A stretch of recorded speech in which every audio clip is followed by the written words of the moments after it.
So, to my community, my Doggy Stoic viewers and listeners, supporters, subscribers, I want to say thank you. Thank you for helping us attract awesome guests where I can learn and benefit from, and you guys that are watching and listening can learn and benefit from. And today's guest, I think we're going to be friends. She lives far away. She's on a completely different coast. She's on the West Coast. But recently, somebody sent me her Instagram page, Dingo Doggies. I'm going to ask you about the name, but now that I learned you're from Australia, it makes more sense. But what I loved about her program is how holistic, how organic it is. And I wanted to invite her to the show. Her name's Renee. She's been doing this for 10 years. And she's going to share a little bit about what I think from afar, and she'll tell me if I'm wrong, is kind of a dog school, a program that makes dogs feel better about themselves, go home fulfilled, happy, stronger, and better off. So without further ado, Renee, the founder of Dingo Doggies, welcome to the Doggy Stoic. Hi, guys. Thank you, Andrew. It's great to be here. Can't wait to get into it. So one of the first things Renee said, she was like, Andrew, if we're going to go all into the terminology, it's going to bore people. I could do that, but that's no fun. We're working with dogs, emotional beings, these creatures that we love so much.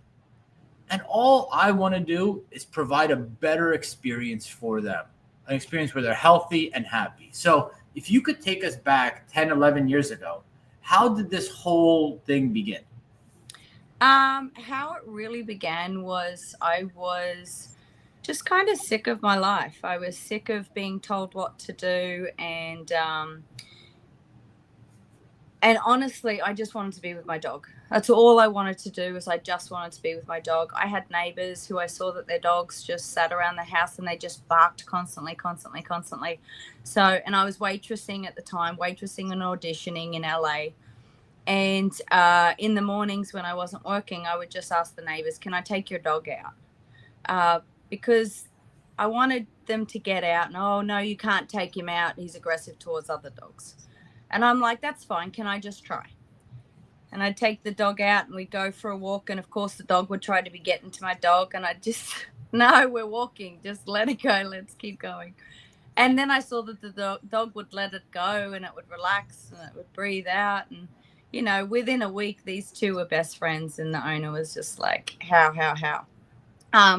And so I started doing it as a gesture just because I was going out anyway with my dogs and I wanted other people to benefit. But also knowing that before this, with the dog that I had, she had a lot of problems and I was in an abusive relationship where I just stayed at home. I couldn't legally work at that time. So what I did was I rescued this really messed up, aggressive dog. And all I did was just watch Animal Planet, talk to vets, talk to trainers, you know, didn't have any money, so couldn't get any training, read books, watched Animal Planet, watched everyone, you know, anyone who was in the space would try different things. And I just wanted for my dog to show me what worked for her.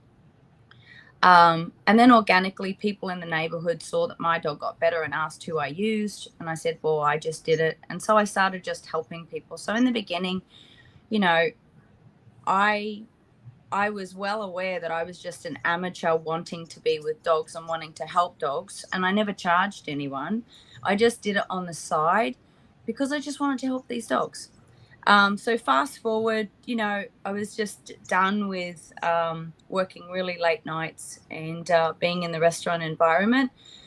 And one rainy night, I just quit at 2 a.m., emailed and said, I'm done. And the next morning I woke up and went, what am I doing? I don't have a job now. And you saw some success at this point? Like you knew you had a calling for dogs? Now that you built a little success? You know, I had started charging a little bit, but you know, I lived in Santa Monica, and at that time, my little startup business, Dingo Doggies, I was making $170 a month. But you had a pull on your heart. You felt like you had something. Is that accurate? I knew I had something because the small clients that I had were telling me, what are you doing? You're not just walking my dog. Like, why is he getting better? Why is he not reacting and barking as much? Why is he, why is he more relaxed? Why is he less edgy and stressy? And so with all the feedback I would get from the owners and also from the dogs, I would go, okay, let's try this. Let's try this. Let's try this. So, if you look at my pack walking days all the way down yonder, I trained everybody to walk connectedly, which was very controversial, right? But I didn't just tie dogs together and just, okay, let's go. Over a process, I walked them just next to the pack, and then they'd be on the end, and then we'd all move together. And I really just wanted to engage them mentally. The big thing is, like, all of our breeds were repeatedly bred over and over again, selecting such amazing intellect and capacity. And they're absolutely incredible. There's nothing you can't show them just with repetition. Like, if you just keep repeating things every single day with them, the same things, they just go, oh yeah, I know this. I did this yesterday and the day before and the day before. So I let people know, I only want to take your dog if you want me taking them out a few days a week. I'm not interested in doing random walks. I'm interested in building a relationship, in showing them things, repeating things, having them use their intellect, having them understand how to do things, because that was the real winner. I saw that by getting them to do things that were more difficult, that they didn't want to do at first. They were just like, nah, I don't like this. I don't like this because it's foreign. And I'm like, we can do it. Let's just figure it out together. And kept repeating it. Then all of a sudden, this dog would just, oh my goodness, look at me.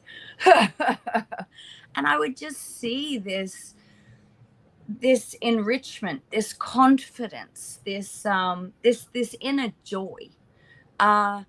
And I just realized we have these hugely intelligent beings, emotional beings, that we really have them for our benefit. Whenever I would ask a client, well, why did you get a dog? Well, because I want this and I want this and I want this and I want this and I want to feel this from them. And I'm like, that's awesome, but I haven't heard you say how you wanted to contribute to another being. So for me, I got my dog because I didn't end up finding somebody to have a family with. And I have this, being a woman, a strong desire to nurture and to educate and to raise and that kind of thing. And I found that with the dogs. I found that by being able to be consistent with them and patient with them and show them stuff and guide them through difficulty, that took away that sadness and that poor me, it's never going to happen for me kind of thing. And I was able to fulfill myself by fulfilling them. So, starting with the pack walk days and getting them to do stuff. And then, with the fires, we couldn't take them out in the air, so they had to stay home. And then we had a bunch of rains and we couldn't take them out. And then there was a heat wave and we couldn't take them out. And so I really just wanted more of a stability of being able to work with dogs, come rain, hail, shine, smoke, whatever. The ability to do it indoors, the ability to do it outdoors, that kind of thing. But and also at this point, this was probably a few years into your journey where you saw, because if you guys are listening, if you guys are watching, Renee is very animated. And I'll tell you what I find, we call them trainers, but I actually like the word like kind of dog leaders or dog coaches, are the ones that can put themselves second and put the dogs first. So similarly, when I work with clients, they always say like what the dog can do for them. But everything that Renee said, if you go back 9 minutes, it's what she could do for the dogs. And there was one moment where she was talking, she even like postured up and opened her chest. And if you guys know anything about body language, that's confidence, right? Yeah. And it's so important. We think about these quadrants of, giving the dog positive reinforcement treats to get him to do something, right? But the greatest gift you could give a person or a dog is the belief in themselves, right? So when we think of reinforcement, if you get to work with a dog daily and you get to put that dog through what I call small challenges or small obstacles, small things that feel adversarial to the dog, and help them overcome those things, on the other side of that experience is the reinforcement.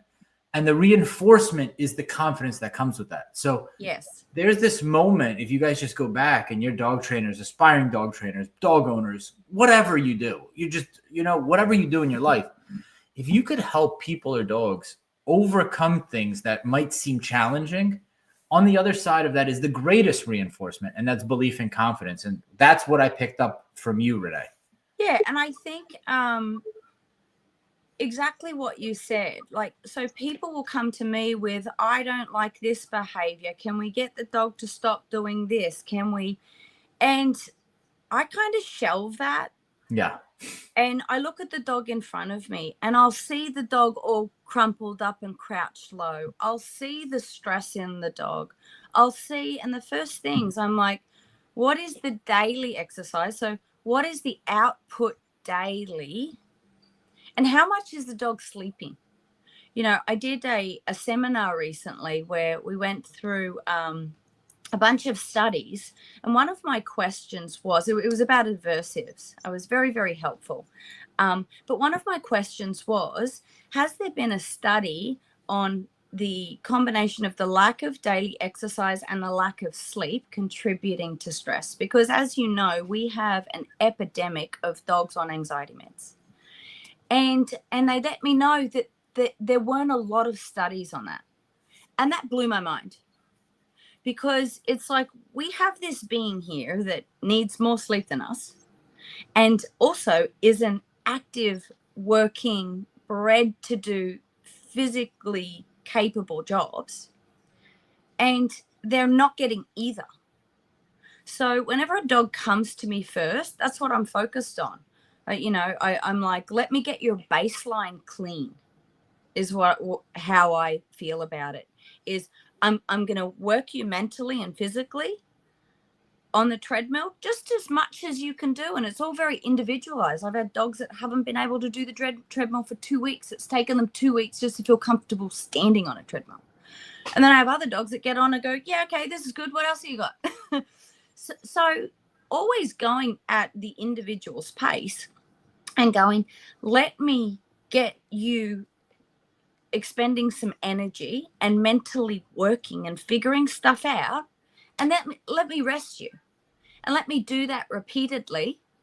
And then after about a week, I see such a huge decompression in the dog, and I'm like, great, now I can show you more things and actually train you, right? Talk to me about rest. Talk to me about rest. Is it like a dark kind of cool room, or is it in the middle of everything? It's having the dog go into a crate. If they're not crate trained, I have a long line on them. I have the crate door open, and I just silently just keep leading them in and guiding them to sit down. And so they choose what they want to do, and I show them what I'd like, and I just keep repeating until the dog goes, oh, well, every time I come out, she wants me to go in here, so maybe I just hang in here for a while. So, and that's where I let people know it's the repetition. The problem is people don't want to take the time. They want to teach the thing and they want to see the result. So it's very arbitrary, whereas organically, if you just guide and repeat and show a dog and allow a few days, boom, boom, boom, boom, they catch up to you so very quickly. Because you've taken the time, every next thing that they show you, they get it even faster, because they're like, oh, you've repeated this 3 times. You don't have to repeat it 50. I know that you want me to do this. Have you had dogs that struggle to rest in kind of like the busy atmosphere of a school setting? Oh, absolutely. Do you isolate them, or do you kind of just like let them process it all? No. I've had people say, oh, well, we cover the crates and we make it dark and we do this and we do that. And it reminds me of a neighbor I had who had small children, and she used to come over really upset and be like, I can't believe they're mowing the lawn right now. it's nap time for my kids and they can't sleep. Because she would insulate and create such a quiet, dark environment. And I remember my mum saying, when we came home from the hospital, I put you in the crib, I turned the dishwasher on, I turned the vacuum cleaner on, I started banging pots. Like we conditioned that sound really quickly. No way were we going to have a baby that couldn't sleep because there's construction happening or the road's busy or stuff like that. So it's really about understanding. The more we try to make it easy for a dog, the harder we make it in the long term.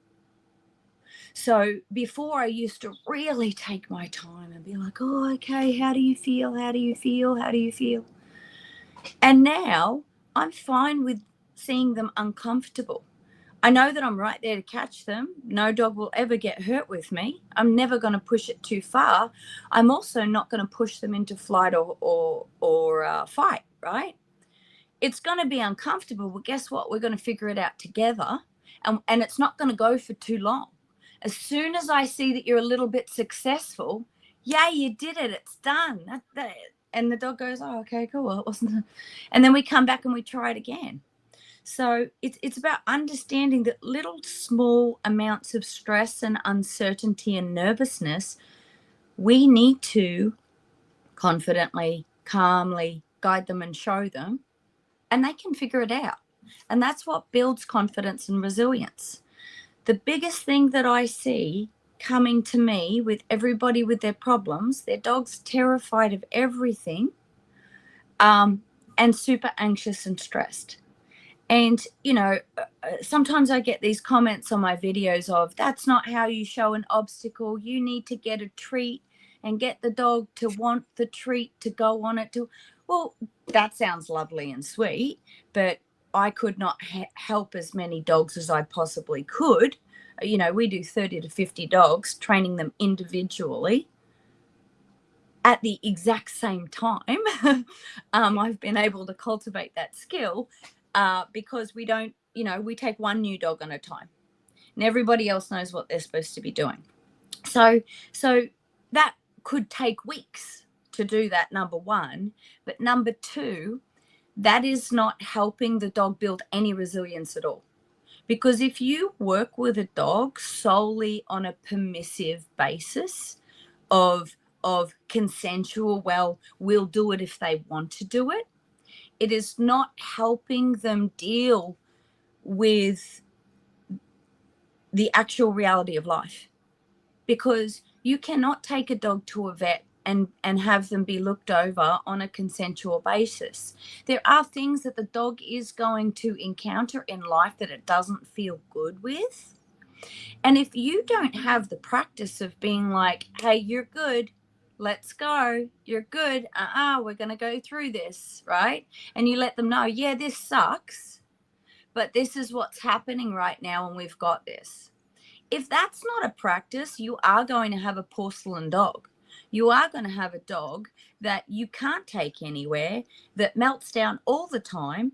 And know that the more insular you make their world and the more you protect them, the more you are creating the inability and the capacity to cope with anything, so they actually get worse. Whereas helping them get through little small adversities helps them get better. And that's the whole point of what we do here. Whenever it gets too comfortable, too easy, I got to find something that these dogs don't like, right? So just recently, and I haven't been able to do this, it's 10 years in the making, because now the trainers are so good. It's not just me, it's 6 other people that I have to kind of train to be like me and understand how my brain works and all of that kind of stuff. You look at our video, we've got animatronics, we've got Halloween decorations, we've got stuff moving and all of that. And incrementally over the month, I just presented this to the dogs. And because we go, let's do balloons now, let's pop balloons now, and the balloons came into the picture because the balloons tweak some dogs out. Honey, they tweak every dog out. Every dog?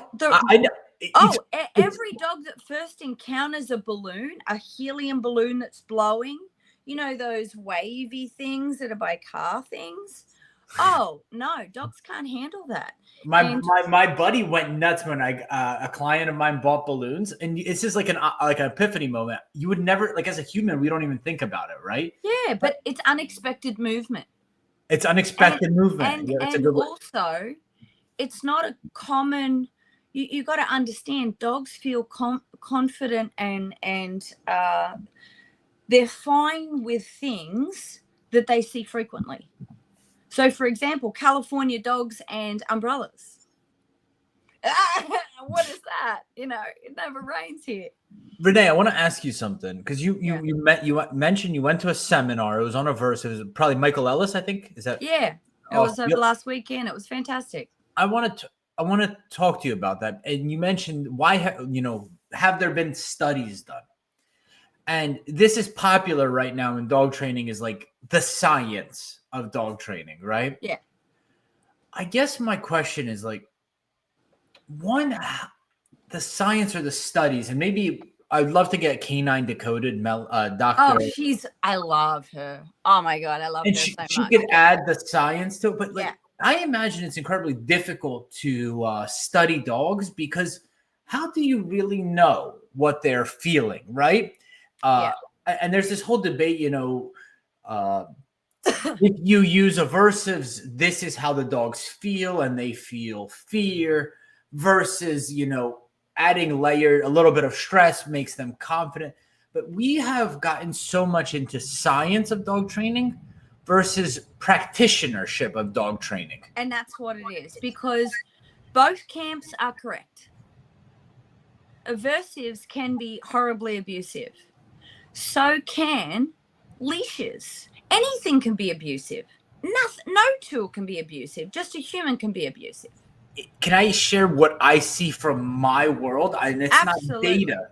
Yeah. I feel like positive reinforcement has gotten so abusive, where they teach the dogs that you will get something for every basic behavior, and it corrupts the dog's mind. I went to a Joel Silverman, Larry Crone, Jay Jack seminar really recently. And Joel he's actually by you. He's a celebrity dog trainer. He trained killer whales in SeaWorld. And he said that the time that the killer whales actually bit would attack the handler was if a killer whale was trained by giving food after each trick. And it didn't get it? And it didn't get it. How fascinating is that? Yeah. So what they started doing was giving the killer whale a lot of fish at the very end of the performance, but not all of these short-term rewards to keep the behavior going. And what I see, and I'll turn it over to you because this is your show, the actual abuse is with the bribery of teaching the dog that for every simple behavior to go through life, it will get a reward out of it. And I don't know how to study the brain or what to hook up to show that, but it's so detrimental to the dog's emotional state where you teach it, you condition it from a young age that you will get a reward for doing the bare minimum, the basic things that are required for us to live in cooperation. Yes, absolutely. And you're also seeing it in how we treat kids, that like the expectations of always needing to get something for something is, well, what's that going to get me? And do we need to study that? For whatever reason, sure, we can study it. Can't we just observe it? Can't we just observe it and change course? Yeah, we've gotten into such a black and white society. Okay, and this is the thing. I'm saying don't ever use treats. I'm saying don't only ever use e-collars. Like, I don't agree with a dog coming to you and in those first days using e-collars. Like, I don't use e-collars for months. I do all of the organic stuff first. I make sure the dog's baseline is good, their sleep is there, their exercise is there. I start guiding it and showing it pressure with with leash work, building its confidence. I want to lift the dog up first. I want the dog to feel amazing. And then down the track, I'm going to go, okay, these type of pressures, these type of choices can create pressure. That to me is healthy, right? I do not agree. If any trainer puts an e-collar on a dog straight away, me personally, I don't feel good with that, and I don't like that. I want to look at the being first, because I know that the dog that's coming to me is probably 1 or 2 years full of unbalance, not getting the exercise, not getting the sleep, being screamed out, running around like a lunatic, doing all the bad behavior. It's just melting down. And I'm like, come here, let me heal you first and let me train you second. And that's how I feel about them. I do feel very sorry for them.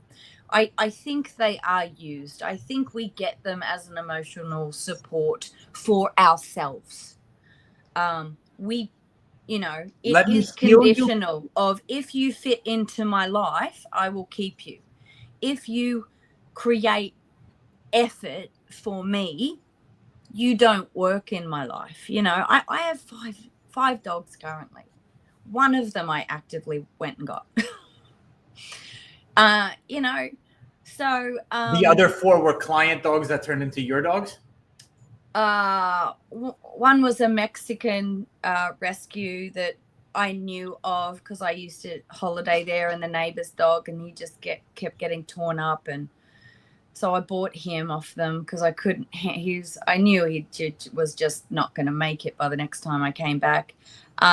Another one, yes, was found on the street. She's my black and white pit, who's just absolutely stunning. And they found her as a puppy, and I took her for a couple of weeks. She was just perfect. And I said, I'd love to do a session with you for absolutely free. I just want to make sure that, she's wonderful.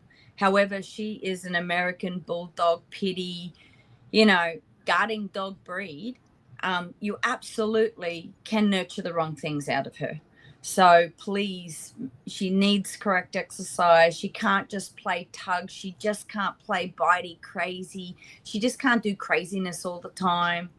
And 1.5 years later, they called me and said, well, first of all, we feel really bad, but we did all the things you told us not to do. And now she's attacking dogs, and we're scared of her, and we don't know what to do with her.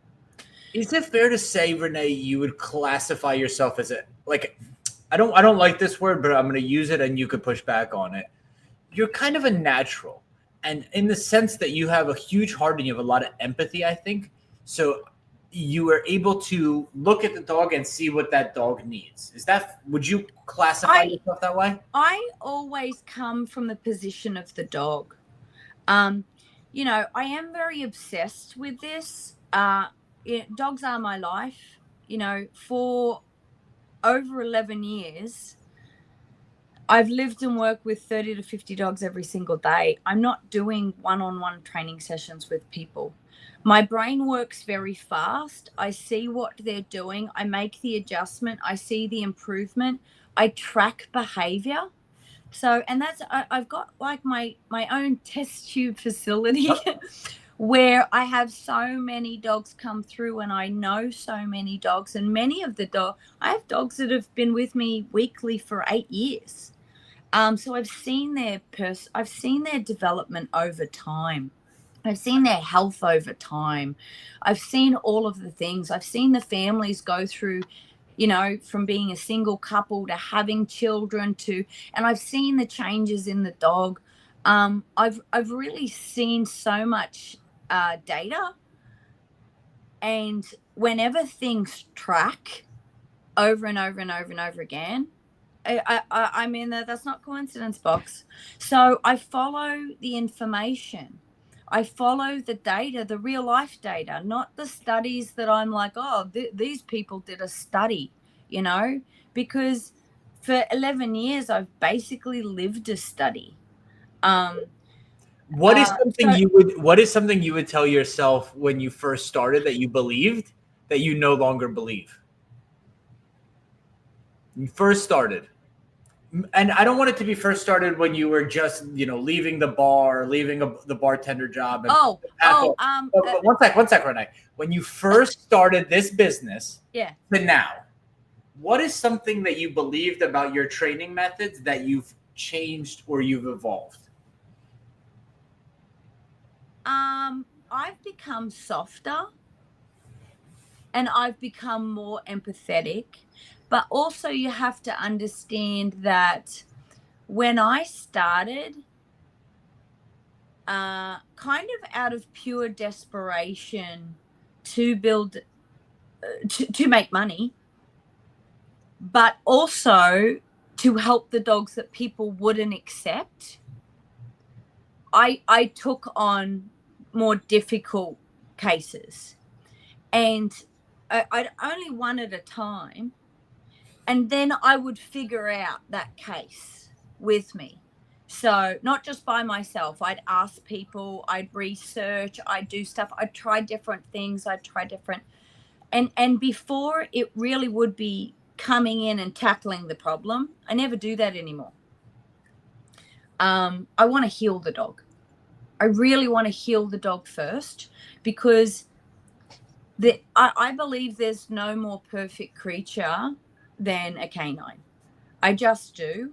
And all of their problems is just from the dysfunction of living with us and from us not understanding them. I mean, it's kind of wild that we go out and get a dog and we don't learn anything about what a dog is. We just go, oh, what are we supposed to do? So I really come at it from that holistic, let's balance you. How do I make you feel good? What do you need as a dog to feel good? And for me, there's no such thing as, well, that dog just is that way. Well, that's not true. There's really, really, really, really rare cases where there can be stuff that's biologically wrong with a dog. Absolutely. But more often than not, they're just a product of what they're lacking and what they're practicing and their environment. And the second I take them out of that and put them in my environment, within 2 days, they're assimilating and copying everyone and decompressing and feeling relaxed. Like the only time, I got 25 dogs here right now. Can't really hear anything. I mean, granted, they're downstairs. I got one big lug here. But it's about understanding when you give the dog what it needs, it can be at peace. And I think it's very telling. A lot of the comments I've been getting from my Instagram recently, like one of the posts just hit 5.1 million views, which is nuts, is, I've got a video there where all the dogs are sleeping after they've done their workout next to each other. And you had comments of people saying that they're all drugged and, oh, she beats them and then she drugs them, or she uses e-collars to get them to sleep. Like, it's all just kind of crazy and stupid. But I understand, because people aren't used to seeing calm dogs at all. The common, oh, they're not happy, they're not having fun. And understanding that a lot of times when I'm with people and they're like, my dog's just so happy. And I go, do you feel the stress underneath this? Do you feel the breathing? Do you see the eyes darting around? Yeah, that one. You get a lot of backlash for the dogs walking on treadmills? There is the take them out in nature. And it's like, here's the thing. I packed walked. I did all that. The problem is, unless you get just the same breed or the same dog who has the same capacity, you're either going to have to go too slow because you've got some little dogs or some older dogs, or you have to go too fast because you've got Vizslas that, have a much higher capacity. So I love the treadmills because I can customize the individual dog's needs. I want to work with a lot of dogs, but I want to work with dogs on a level that is individualized. So I sit there scanning my dogs and I go, you're getting a bit tired, I'm going to turn you down. okay, you haven't been here for a little while, and I see that you're all the way up to the front and you're ready to go. Let me give you what you want and go for a good old blast. So I imagine, are you the one managing the Instagram? yeah. I imagine like the comments, like at some point, because I've seen this. I followed Rum Buddy. I don't know if you know Rum Buddy, like the mobile van. Oh, with the yeah, like with the Slatmo treadmills. Yeah. And like, it's interesting the stuff, like, because you never know what the internet's going to get upset about. Like, it's almost like its own kind of like alien brain. But like the amount of hate that people give for dogs on treadmills has always astounded me, because it's so generally accepted that health and exercise has been good for Americans the last like 20 years, right? The rise in gyms and the rise in exercise. Yeah.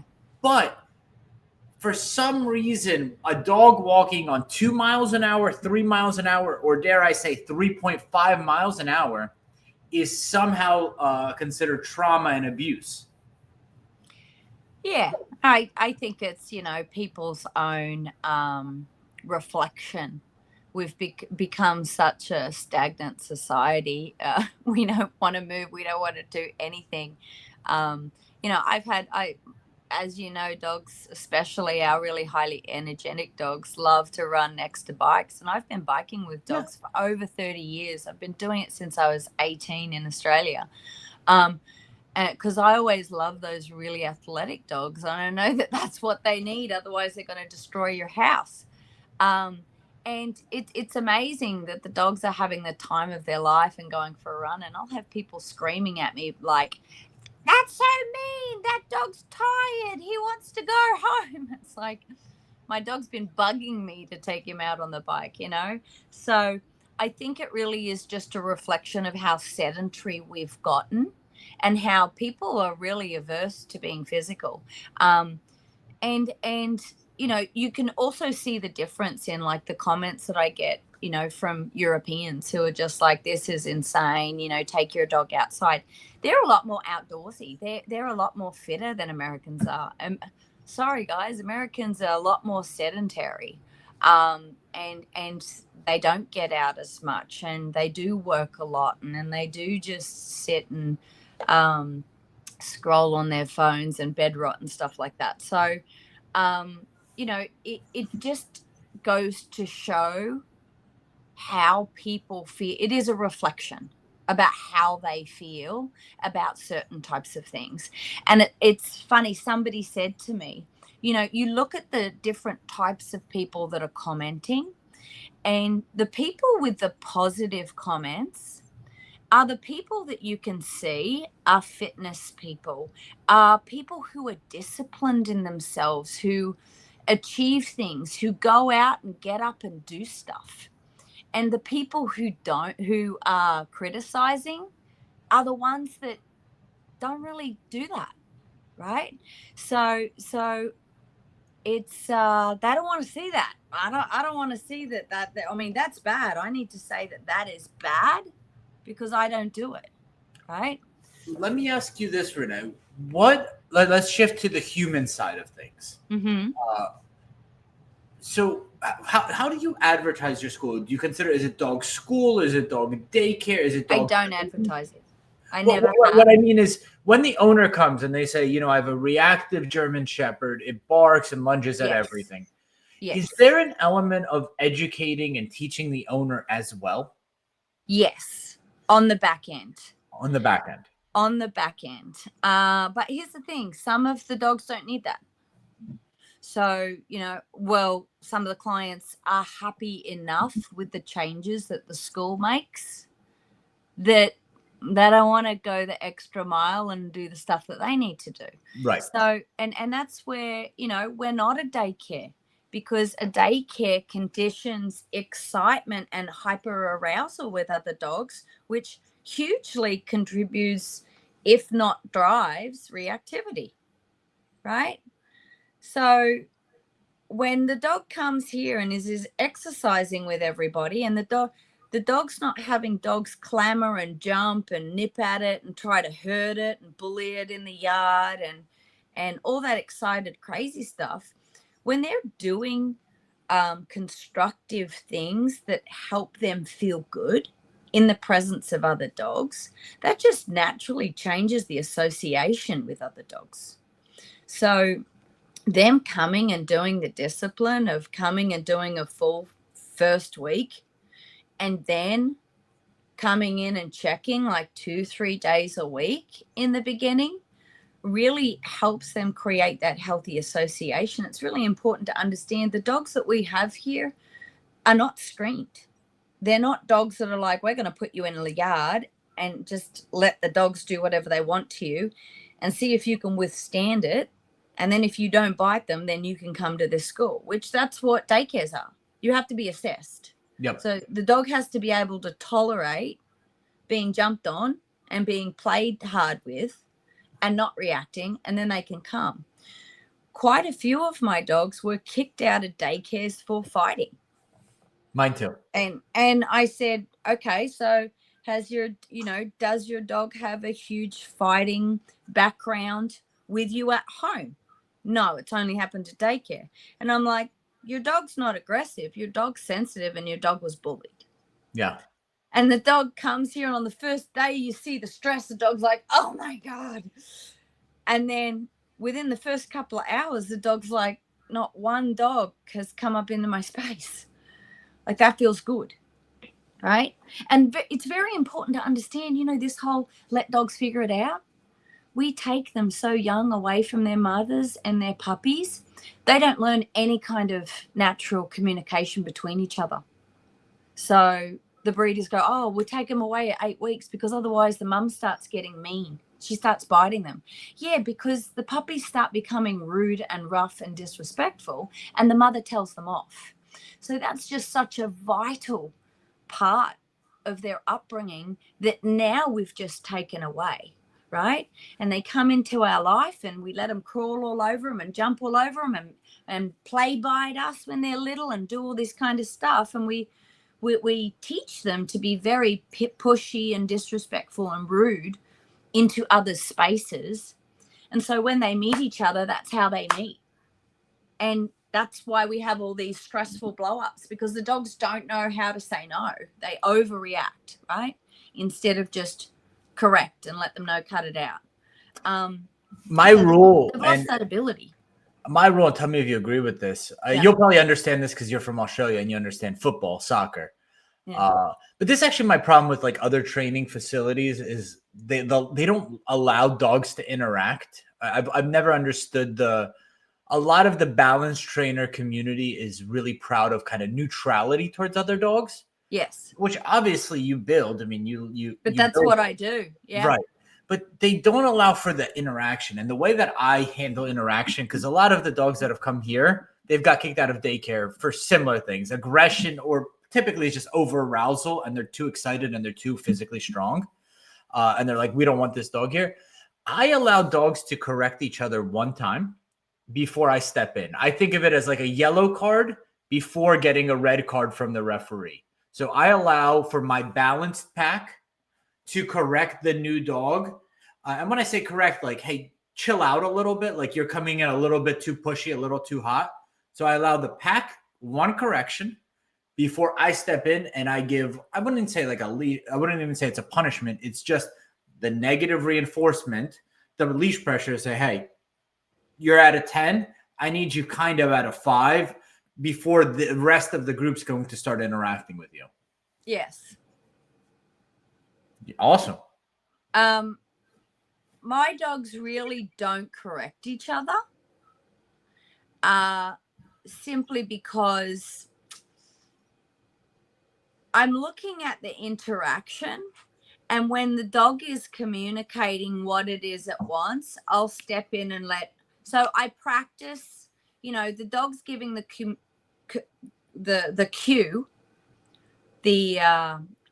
behavioral cue, the lip licking, sure, the stiffness, the wailer, whatever. And then I will advocate. Awesome.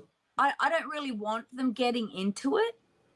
And the other thing is, this is so heavily grounded because of it's not only me. I have 6 other trainers. So if you look at my videos back in the day, there was a lot more excitement that was allowed. But also I had the relevance, right? For So sure. the dogs understood at the end of the day, if something goes down and I go, enough, lay down, everyone's like, oh, boss spoke. When you have a team of trainers and you have trainers that leave and then you have brand new people that you have to train, that is a complete shift. So it's important to understand these dogs can only do what is capable for the environment and for the people that are here, right? It's not going to look the same. And it's like if we have a bunch of clients that leave, which they usually leave when they move or when their financial situation changes. They're the only 2 reasons why that happens. And then what happens was when we have an influx of new dogs, if there's too much excitement going on, these guys can't let go of their excitement stuff that they're trying to work on. So we're always working on neutrality because we have different levels and waves of dogs that are coming through. Now we've gotten to the point where pretty full. This is the best group of solid trainers I've had that actually understand what I'm doing and aren't just like punching the card in and being like, oh, I don't know why we're doing this. Oh, it doesn't even matter. My guys are a lot more specialized. My team is, and we're only as good as the team that we have. So now that we don't have a ton of green dogs and a ton of puppies and everyone's at a really good level, we allow more freedom, right? It's one for all for one. So we will conduct what we'll conduct to the benefit of everybody. So it's gotten to the point where my old dogs meaning they've been here for a long time, when I've got a green dog, I don't have to tell them to knock it off, don't play. They come over and they lay next to the crate. They go, this guy needs to learn this. Like, it's almost like they work for me. They've seen it play out so many times, and they've seen that when I have a new dog that's jumping around and biting the leash and all that kind of stuff, they're like, oh, okay, we need to be like this. Because if they start moving around and jumping around, I'm like, hey, bud, lay down, please. I need you to help me. Isn't that really cool? Like the phenomenon of that? So cool. Like, unless this is just how brilliant dogs are. Yeah, I call it social learning, but it's an incredible phenomenon. I had Jay Jack on the show. It was the very first episode I've ever done. Mm-hmm. And I talk about and I want to hear how you run a day in your life. But if I have a green dog, I love how you call it. I call it a new student and mentor dogs. So when I have a new student, I put a new student on a long line, and we go out behind my home is just a big nature trail. Yeah. So I curate a really calm, very sweet group of mentor dogs. Yeah. That we go onto this nature trail together with. The healing stage of your program, right? Yes. Yes. And I just let that new dog, reactive, aggressive, because owners, they always say the craziest stuff. And I give the dog a little bit more slack each moment you see it behaves better. Yeah. And I just let that dog relax sort of on its own. And then the mentor dogs display the behavior that they want the new dog to do. And then we come back to like the kennel, and all the mentor dogs just lay down on their own. And you see it, the owners of the green dog, their dog also follows. Yes. And seeing that social phenomenon is really wild. I don't even know if I could explain it other than if you see it play out. It's really cool to watch. Yeah, and that's the beautiful thing, but also the dangerous thing, and what people need to understand. Dogs learn from each other a lot more than they learn from humans. And if you have them around, I'm not going to say bad dogs, but if you have them around dogs that have bad behaviors and unwanted behaviors and, aren't balanced themselves, that dog's just going to replicate that. They're energetic beings. And that's the thing, is when they come into a new dog starts and comes into this environment, they're taking all the cues from the other dog. Yeah, I'm showing it things, but more than that, like before I show my green dog something, I'll work with my OGs first, because I want the green dog to see the OGs going, yep, this is how it's done, and see the joy and the connection that I have with the other dogs, because that's also going to help the green dog see, oh, wow, they feel good with her. Oh, wow, they're doing that with her. And so it's kind of like a copycat kind of a thing, because they are pack animals, and they are social creatures. They do want to assimilate and do things together. They don't want to be the outcast that, no, screw you guys, I'm just going to, make havoc. And that's why, like, everybody says, oh, my dog would destroy that place. Well, maybe destroys your place, but once it comes into here, it goes, wow, there's a calmness. My nervous system can chill out. Wow, things don't have to be so scary. Things can be fulfilling. Things can just be like, I just love seeing the dogs sniff around and just like look and gaze in each other's eyes, and like with a softness, like, how you doing? Yeah, I'm doing pretty good. There's like this silent communication that happens with them. They don't have to be just physically tackling each other to have a connection, So Dr. Joe Dispenza, you know the name? No. So he works with humans, human healing past traumas. Okay, yeah. So he talks about exactly what you described. He calls it when the body kind of reaches equilibrium. Yes. Healing.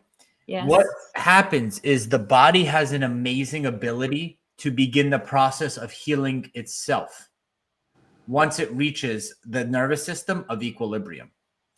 And what you just described is magic. And I want to ask you, who has had, from a mentorship perspective, an impact on you? Like, where did you, my hunch is you're a natural, but who has had an impact on the way that you think about dog behavior? A lot of it, back in the day when Caesar was on TV and he was just like, that was kind of like the main voice. But we have to understand that Caesar really worked with the most aggressive cases. So you saw it was so intense, right? And Sherry Wolf Lucas, who worked with him, she came from a rescuing background. So Sherry, really, the softness and approach and the empathy, also mixed with the clarity of structure and rules, for me, has called to me. And so I would just obsessively watch her stuff because I really wanted to understand dog behavior. And she explained things in such a clear, concise way. And her energy too. She just has this beautiful, beautiful, beautiful energy. She's just a magical creature herself. Really, she's been a beacon for me. But it got to a point where I kind of then shifted to learn from the dogs, Renee. You've gotten a ton of information off other people, but you have the best teachers in front of you. Yep. You have 30 to 50 different types of dogs here displaying different things, struggling with different things. And so that's just really, I just immersed myself in my own work and in my own students, my own dogs, my own this. And that's really what elevated my knowledge, was from living with it 24 hours a day. Like, I care for dogs. I'm getting up to dogs in the middle of the night. Yeah. Right. That's just my life. The experience and that immediate feedback loop, right? Let me ask you then. Yeah. hiring. You're a business owner. It's not horrible. You'll tell me about it. Okay. How do you find young trainers? I don't, and not very well. Listen, when people want a job, they'll tell you all the right answers. I really go off energy. Really the main thing for me is how we work here is you have to have a type of attention to detail.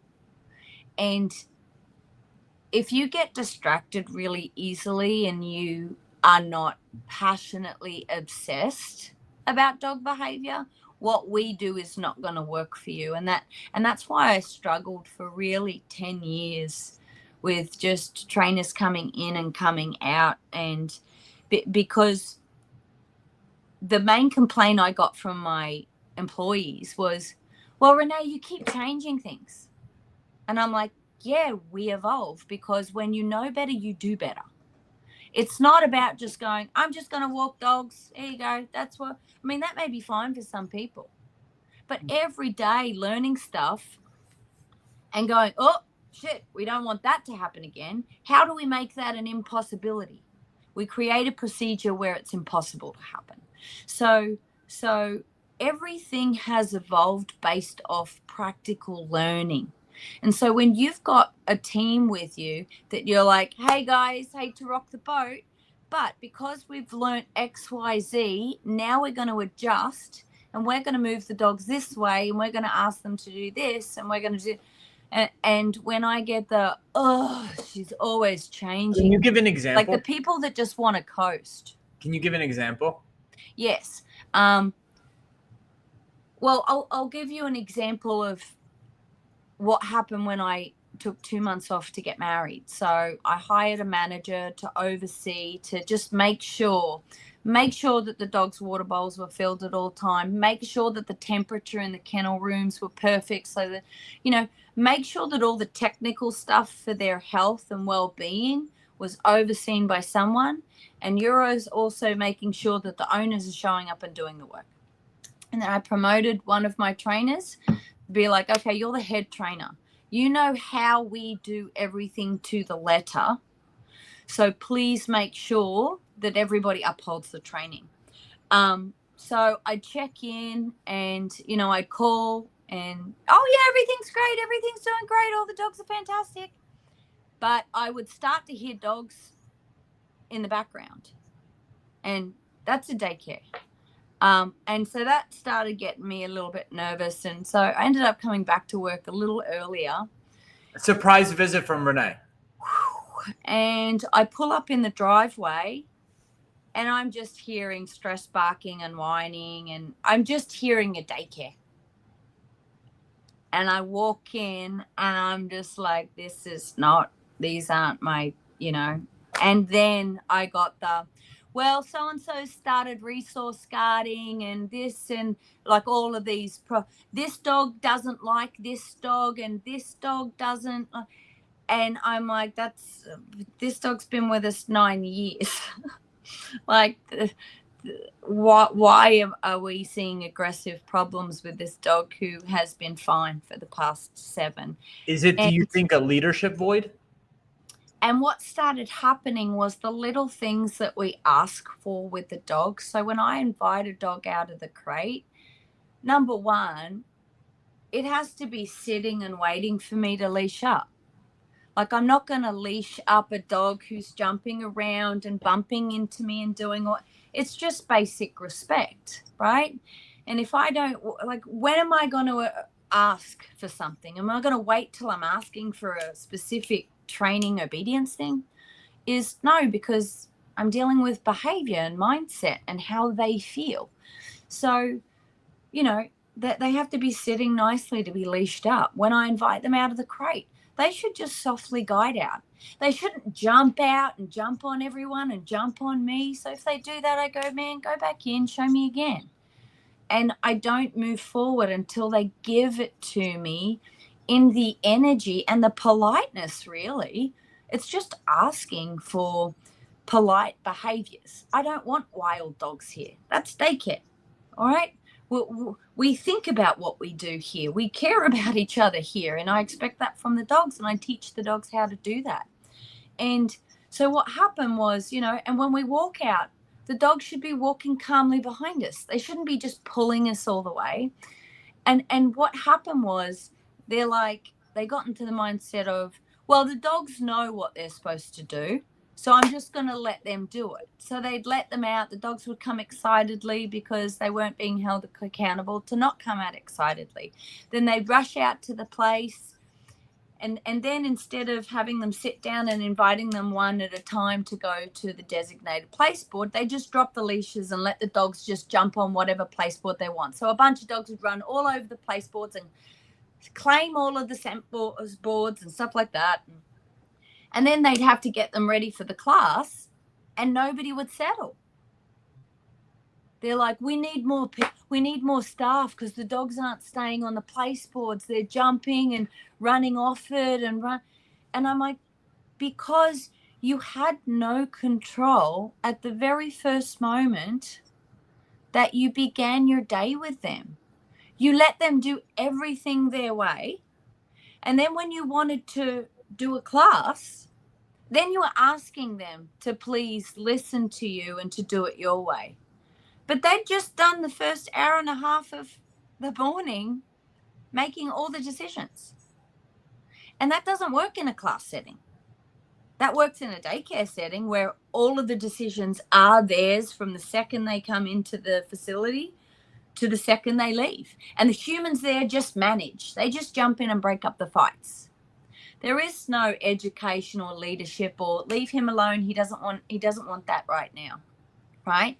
There's no one advocating for the dogs or there's no one directing and letting the dogs know, I got you. I'm the one here appointed for safety. I'm going to let you know if you're doing something that you shouldn't be doing, and I'm going to encourage you to do the things that you're supposed to be doing. And dogs need that. Unless they're going to be on the streets, basically street dogs, and they'll figure out life according to life's harsh consequences and rules, right? So yeah, I did see it go pear-shaped, but the thing was, the dogs have never known me to not have order when it comes to their safety and well-being. So when I came back in at Christmas time, I had 50 dogs that had completely lost the process, 50 boarding dogs over Christmas. I had one new trainer who, she's with me now. She's like my head girl now, who, I tell you what, those 3 weeks really taught her a lot, because within 3 weeks, we got it wasn't even 3 weeks. They were perfect within 3 weeks. But within a few days, the whining, the barking, the destroying beds, the going to the toilet in their crate, all the kind of just animalistic, wild behaviors that you see of dogs that are stressed, by the way, that's stressed behavior, all left once I was like, nah, do it again. And the funny thing was, as soon as I started working with them, they jump out and be crazy. And I'm like, don't know who you think I am, in you get. And then they'd perfectly just come out like, oops, sorry, Renee. Right? Because they remembered she's never allowed this. A lack of order causes stress. Absolutely. 1000%. There has to be order. And if you as the human, you're not putting in the order, then it's up to the dogs. And how do dogs correct? How do they put in order? They bite. And then we label them as an aggressive dog because they went after a dog. Well, I think the dog they went after probably deserved it. But like the dog that's been there for 9 years that never had resource guarding issue. Well, he did in the beginning when he was a puppy, and he was good. And then he went back to his old ways of controlling and having to, well, I'm going to have to make sure that nobody comes in and gets to my stuff and all of that kind of stuff. So people listening, I think this is an amazing nugget. It'd be like a bomb if I could do like an audio effect here. It's if you're having behavior issues in the house, think about how a lack of order, a lack of clarity at all of these little mini stations, letting your dog out of the crate or how you start the day together is causing a lack of order, which causes stress, which causes misbehavior. Is that fair? Yeah. And people just want to focus on the misbehavior instead of understanding where was the seed planted that caused that misbehavior, right? Because it's not in that moment. In the moment of the misbehavior, that's simply just a decision that the dog made that the human doesn't like. But the thing is, the dog has made plenty of decisions all day long. And the funny thing is, like when I talk to people and I go, yeah, we really don't want that. And they go, oh, well, I don't mind that. And I go, yeah, but the thing is, if you don't come up with some arbitrary rules that you can enforce, you don't have the relevance to step in and enforce for the one behavior that you don't like. And that is the big takeaway, is people are not applying any education as far as, the whole being on the couch and being on the bed and being on. The reason why we choose those is, one, so that the human can have space that's just theirs. Otherwise, the dog's in your space all the time. But more than that, it's about having, like I tell people, have 4 or 5 rules. What are your typical 4 or 5? So mine are, you're not allowed in the kitchen unless you're invited in the kitchen, right? I don't want a dog licking the floors and jumping on the counters anyway. Or smelling the counter. But they shouldn't be in that place anyway. But all my dogs eat in the kitchen. So come mealtime, I prep their food, I invite them in, and I stand there. And as soon as they finish, all I do is just walk into their space until they've left. And now I've done that enough that I don't have to do that. The dogs eat their food and they leave. They don't bother the other dogs. They just politely leave. But not being in the kitchen, not being on the couches or any human furniture. My dogs have the most luxy beds. Like, I really spoil them. And they've got them like in every room. I'm like, you've got your own sofa. You've got your own dog bed. That's yours. To not be on the furniture, to not be in the human dog beds, to not be on the yellow chair that's under the squirrel tree for obvious reasons. It's just a setup. And having those arbitrary rules so that during the day, and I can see it, like one of my dogs will walk over to the sofa, he'll stand there, he'll look at the sofa and go, that looks pretty good. And then he'll look at me and he'll go, nah, that's not mine.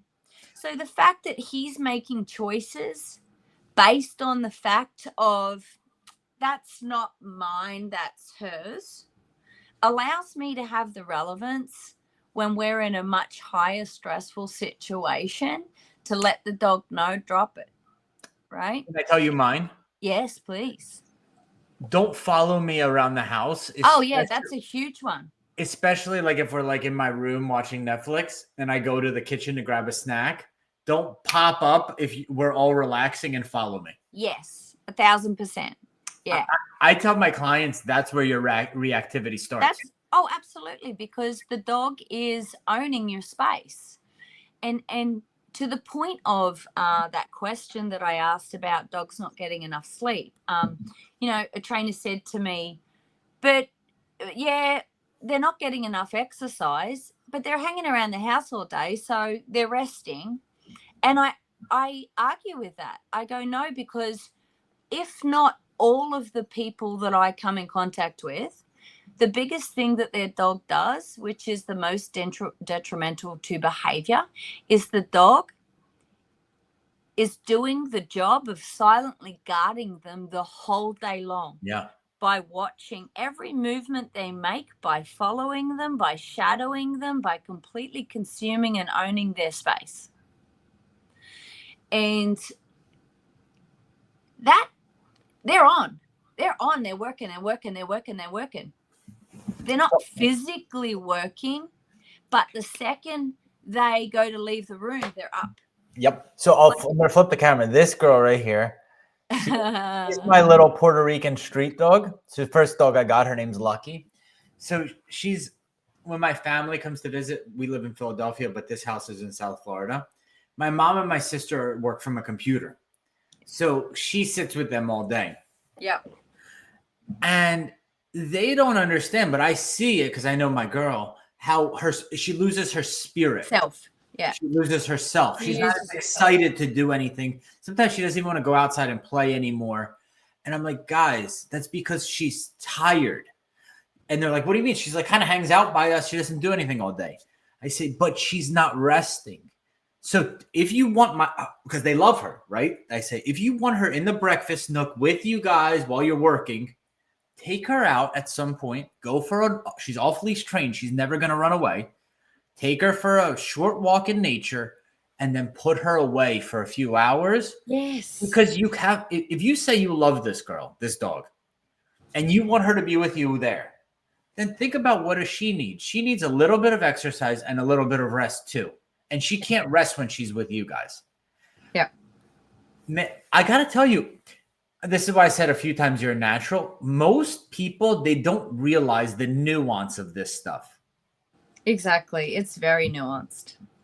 And you could point it out to them. And hopefully now, because my family, they get it. But I'll tell you, and I told my sister, if she's going to watch this, she'll realize that you're saying very similar things. I want to ask you before we go on, the trainer that you hired, that you promoted when you went away for your wedding for 2 months, what did you decide to do with her? Him. So it was pretty good. So I came back and I didn't get mad. I just said to everyone, okay, guys, so things aren't quite the way that they're supposed to be. So what we're going to do is we're going to retrain. We're going to start from the bottom again. We're going to do all of our place board releases. We're going to do our crate releases. We're going to do our leash ups. We're going to do all of our tiny little micro behavioral trainings that we do, because that's where we lost it. That's where, and so we started doing the packs again, like walking with the dogs, and you would see all the dogs pulling out the front. And they would say, oh, well, the dogs are just doing that because you're here. And I go, well, here's the thing. Dogs don't lie. The dog is not trying to make you look bad. The dog is simply just doing what you've practiced with it the last 2 months. That's it. And so the hard thing is, and I let my new guys, when they come in, I go, you are at such a vital point because there is no history with these dogs. So if you do everything correctly and guide them correctly, it's not going to take too much time and they're not going to know any different of your relationship. The problem that happened with that team is the dogs didn't want to do it their way. For 2 months, they'd allowed the dogs to just take over. So the amount of repetition that they needed to do with the dogs to get the dogs to accept that they were going to follow them again was too great. And a lot of the trainers got frustrated, either quit or I fired them for being frustrated with the dogs. What do you think those trainers didn't have that the current group does have?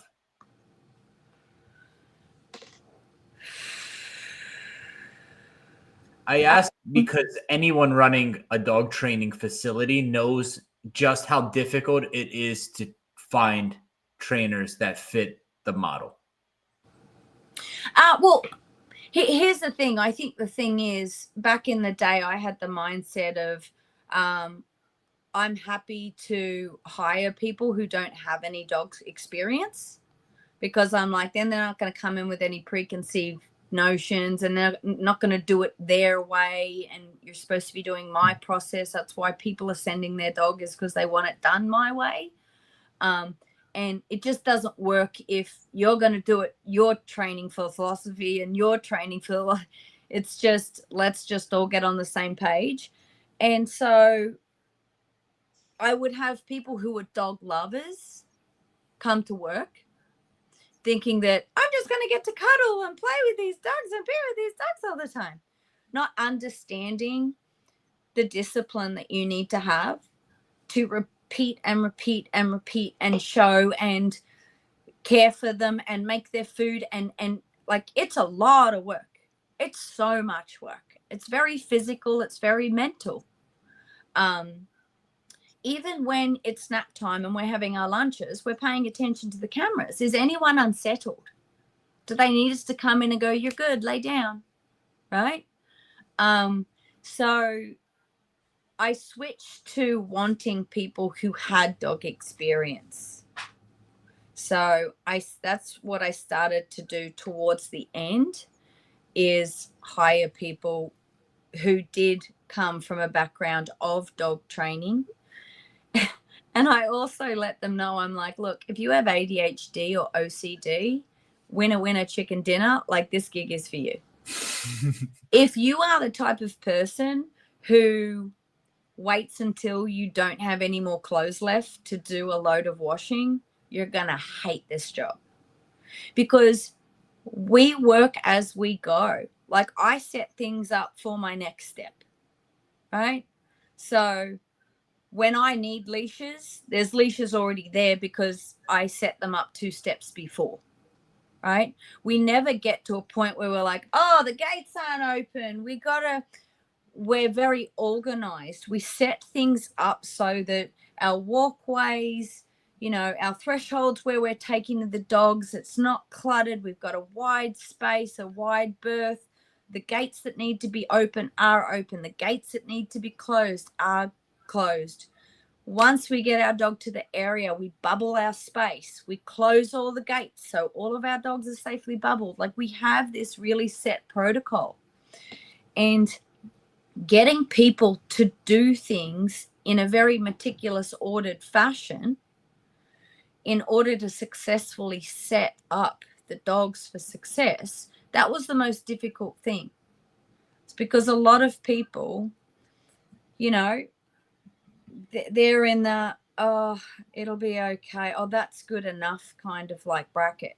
Well, that's good enough creates problems and safety risks, because it's like, oh, I forgot to shut the gate. Oh, I forgot to do this.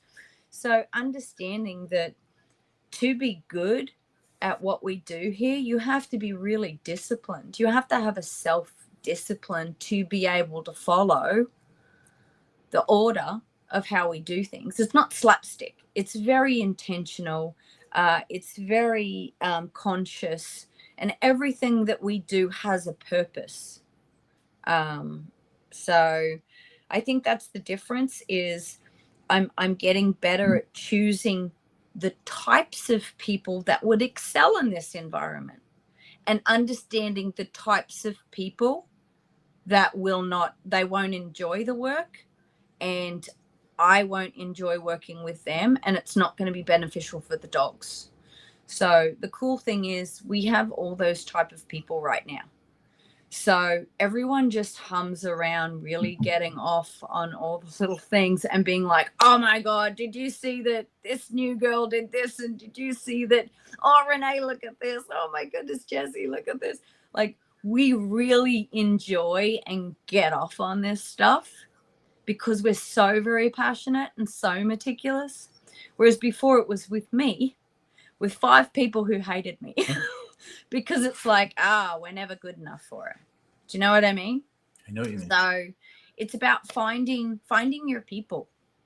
It's fine if this doesn't work for you, but you don't have to be here.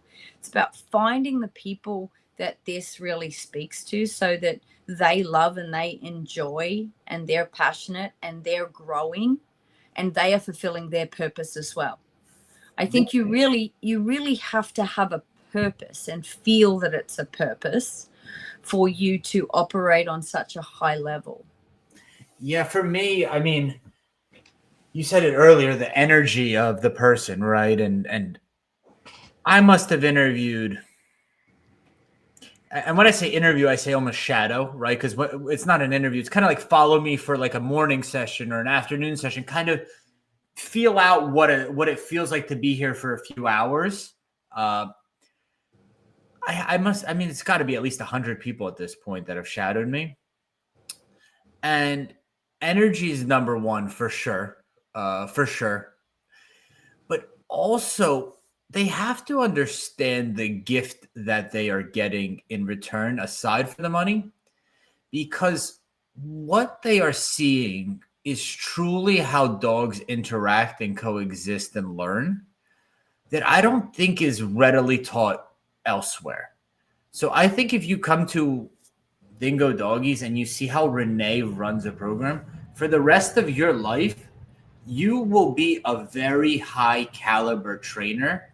Or if you go out on your own and you really buy into the system, you're making six figures. You understand the psychology of the dog.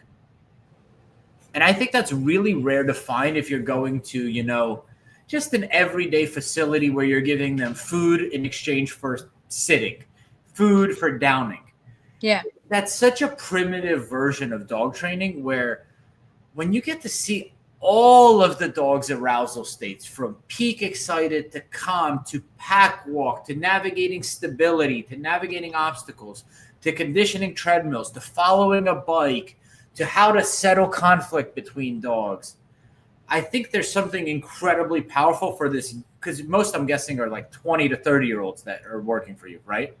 Yeah. For the rest of their lives, they're going to adopt dogs. They're going to buy dogs. They're going to be in the dog business. That skill it's worth its weight in gold. And I think that the people you find need to have some understanding of what they're getting in return too, aside from the money. Yeah. And in touching on that, I think the hard part is people don't want to learn a craft. People don't want to learn. They just want to know, and they want to do, and they want to get. We live in a very instant gratification society where it's dopamine and now and want and need to be the best and need to, and there isn't this kind of like starting from the bottom and growing and learning and being humble and being able to develop and all that kind of stuff. I think the generation right now, the young generation, is they just want what they want now. And that's been hard to find. It's hard to find people who are willing to learn.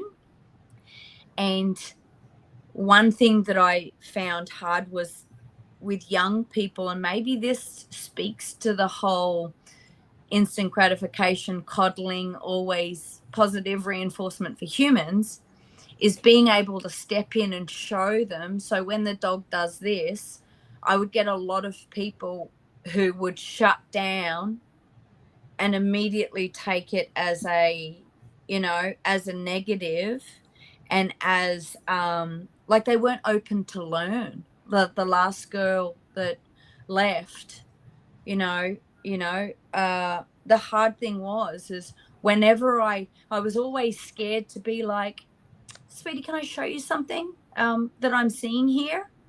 Because the eye roll, the folding of the hands, the turning, just like, oh, fuck, what is she going to say now? But let me tell you a positive story, Renee. And this, maybe your employees will be listening and they'll take this into account. So I'm assuming most of the employees you have dogs. And the young girl that I hired 3 months ago, yeah, she had a husky. She has a husky. And when she first got here, I taught her the concept of really, to do anything with a pack of dogs in nature off leash, they need to understand the concept of don't do that. Yeah. And we start teaching that on a leash. maybe we put him on place, he jumps off, we say, put him back. And then we could layer an e-collar on. So she really took to it. She really practiced it. And in a few weeks, she would go on the electric bike and have a pack of dogs with her off leash. And her husky started tagging along. And her husky had prey drive, so he'd chase an iguana. And she said, And he stopped, and he came back to follow her again. She didn't have to even use the e-collar. Her light bulb went off. Then one day she comes to work and she says, Andrew, you won't believe it. Like, a police officer drove by and he said, a husky off leash. You don't see that often. So this young girl who never let her husky off leash till she got here, just by learning a few basic practices of teaching and recall, but holding the dog accountable to it, not with immense amount of pressure, but with consistency, right? Like, hey, I'm asking you to do this. Please do this. And here's the word that teaches you that. She got such belief and reinforcement and dopamine, whatever you want to call it, from her taking the things that she learned here to go enjoy a better life with her dog. And I asked her, I said, have you ever been off leash with your husky before? And she said, no. Yeah. And here's the final kicker. Tomorrow, we take 4 dogs every 2 weeks or so to a nursing home. These are dogs that have been reactive, had issues, that have been rehabilitated. And her husky is one of the best dogs. And he goes there off leash. Sorry, I just need to plug in. I'm going to die That's here in a second. And that was my last thing that I was going to recommend you, because it was something, Renee, that kind of... It's beautiful and amazing and absolutely very reaffirming for someone, but it does come down to the type of person. I have people who have had dogs. I had somebody that was with me for 8 years, and her dog wouldn't listen to her and wasn't off leash and she didn't apply any of what we did here with her dog. She just babied and coddled, and her dog was her sense of security. So she didn't apply any of the trainings, and she could have had a much more fulfilled life with her dog. So it really comes down to embodying the things that you're learning and the things that you're seeing it and applying it to your life and seeing it work and seeing it add a lot more joy to your life. Agreed. But it's all individual. I have one last question and we're going to wrap up. First off, where can people follow you, find you, and where are you located in Los Angeles? So we're in Culver City, or just on the edge of Culver City in Los Angeles. Okay. And basically Instagram. I do have a girl who plays around with the TikTok a little bit. But I just put stuff up on Instagram. I think next year I want to start doing shadow programs, as far as I have had a lot of people from daycares reach out and say, wow, how is it so calm?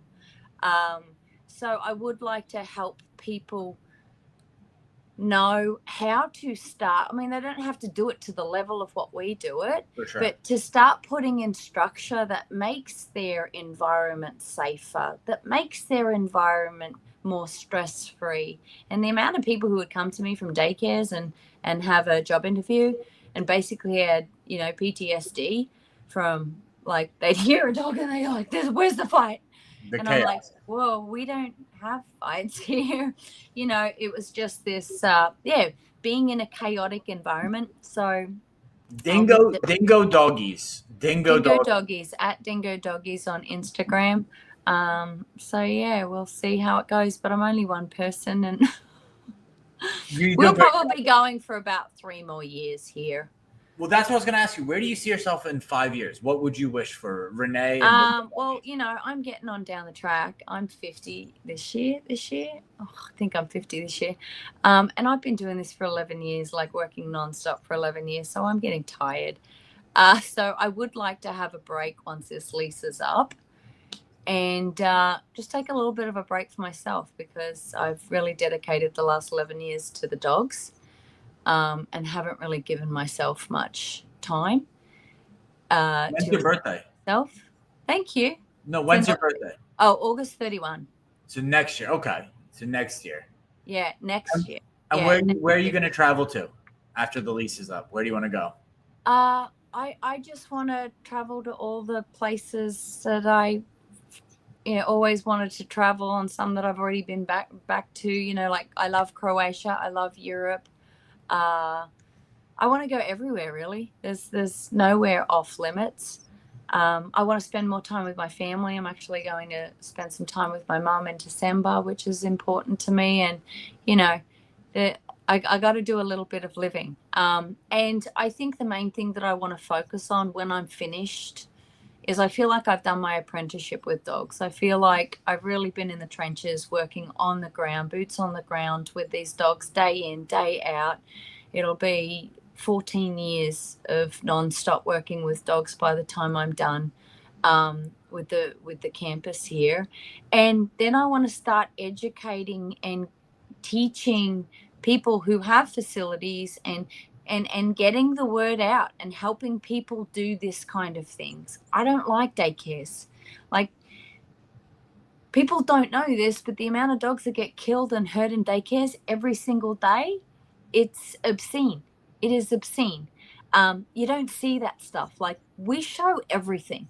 I want you to see when they're resting. I want you to see when we're moving from station to station. I just want you to see as much as possible.